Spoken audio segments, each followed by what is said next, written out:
Exode chapitre 14, le Dieu qui ouvre un chemin. L'Éternel parla à Moïse et dit : Parle aux enfants d'Israël, qu'ils se détournent et qu'ils campent devant Pi-Hahiroth, entre Migdol et la mer, vis-à-vis de Baal-Séphon, c'est en face de ce lieu que vous camperez, près de la mer. Pharaon dira des enfants d'Israël : Ils sont égarés dans le pays, le désert les enferme. J'endurcirai le cœur de Pharaon, et il les poursuivra. Mais Pharaon et toute son armée serviront à faire éclater ma gloire, et les Égyptiens sauront que je suis l'Éternel. Et les enfants d'Israël firent ainsi. On annonça au roi d'Égypte que le peuple avait pris la fuite. Alors le cœur de Pharaon et celui de ses serviteurs furent changés à l'égard du peuple. Ils dirent : Qu'avons-nous fait en laissant aller Israël dont nous n'aurons plus les services ?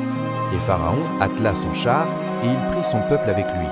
Il prit 600 chars d'élite et tous les chars de l'Égypte. Il y avait sur tous des combattants. L'Éternel endurcit le cœur de Pharaon, roi d'Égypte, et Pharaon poursuivit les enfants d'Israël. Les enfants d'Israël étaient sortis la main levée.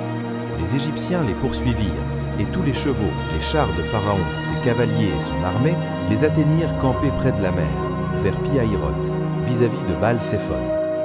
Pharaon approchait. Les enfants d'Israël levèrent les yeux, et voici, les Égyptiens étaient en marche derrière eux.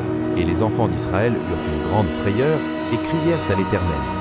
Ils dirent à Moïse : N'y avait-il pas des sépulcres en Égypte, sans qu'il fût besoin de nous mener mourir au désert ? Que nous as-tu fait en nous faisant sortir d'Égypte ?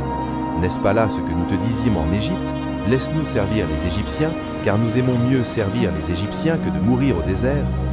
Moïse répondit au peuple : Ne craignez rien, restez en place et regardez la délivrance que l'Éternel va vous accorder en ce jour. Car les Égyptiens que vous voyez aujourd'hui, vous ne les verrez plus jamais. L'Éternel combattra pour vous, et vous, gardez le silence. L'Éternel dit à Moïse : Pourquoi ces cris ? Parle aux enfants d'Israël, et qu'ils marchent. Toi, lève ta verge, étends ta main sur la mer, et fends-la. Et les enfants d'Israël entreront au milieu de la mer à sec. Et moi, je vais endurcir le cœur des Égyptiens, pour qu'ils y entrent après eux. Et Pharaon et toute son armée, ses chars et ses cavaliers, feront éclater ma gloire. Et les Égyptiens sauront que je suis l'Éternel, quand Pharaon, ses chars et ses cavaliers auront fait éclater ma gloire. L'ange de Dieu qui allait devant le camp d'Israël partit et alla derrière eux, et la colonne de nuée qui les précédait partit et se tint derrière eux. Elle se plaça entre le camp des Égyptiens et le camp d'Israël. Cette nuée était ténébreuse d'un côté, et de l'autre elle éclairait la nuit, et les deux camps n'approchèrent point l'un de l'autre pendant toute la nuit. Moïse étendit sa main sur la mer, et l'Éternel refoula la mer par un vent d'Orient, qui souffla avec impétuosité toute la nuit. Il mit la mer à sec, et les eaux se fendirent. Les enfants d'Israël entrèrent au milieu de la mer à sec, et les eaux formaient comme une muraille à leur droite et à leur gauche. Les Égyptiens les poursuivirent, et tous les chevaux de Pharaon, ses chars et ses cavaliers, entrèrent après eux au milieu de la mer. À la veille du matin, l'Éternel de la colonne de feu et de nuée regarda le camp des Égyptiens et mit en désordre le camp des Égyptiens. Il ôta les roues de leurs chars et en rendit la marche difficile.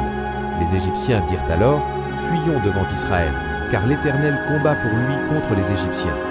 L'Éternel dit à Moïse : Étends ta main sur la mer, et les eaux reviendront sur les Égyptiens, sur leurs chars et sur leurs cavaliers. Moïse étendit sa main sur la mer. Et vers le matin, la mer reprit son impétuosité, et les Égyptiens s'enfuirent à son approche, mais l'Éternel précipita les Égyptiens au milieu de la mer. Les eaux revinrent et couvrirent les chars, les cavaliers et toute l'armée de Pharaon qui était entrée dans la mer après les enfants d'Israël, et il n'en échappa pas un. Mais les enfants d'Israël marchèrent à sec au milieu de la mer, et les eaux formaient comme une muraille à leur droite et à leur gauche.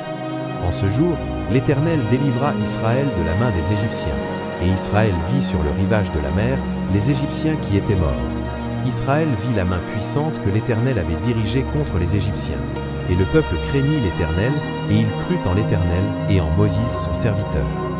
Méditons. La mer rouge s'ouvre. Ce qui semblait impossible devient un témoignage. Prions. Dieu des miracles, ouvre un chemin là où je ne vois rien. Amen. Chers frères et sœurs, merci d'avoir suivi cette méditation sur Parole de Dieu au quotidien. Si cette vidéo t'a touché, mets un like, abonne-toi et active la cloche pour ne rien manquer. Chaque jour, laisse la parole de Dieu fortifier ta foi, apaiser ton cœur et illuminer ton chemin. Partage cette vidéo pour que la lumière de Dieu continue de briller dans le monde. Et souviens-toi, Dieu t'aime et marche avec toi chaque jour. À très bientôt dans une nouvelle méditation de Parole de Dieu au quotidien.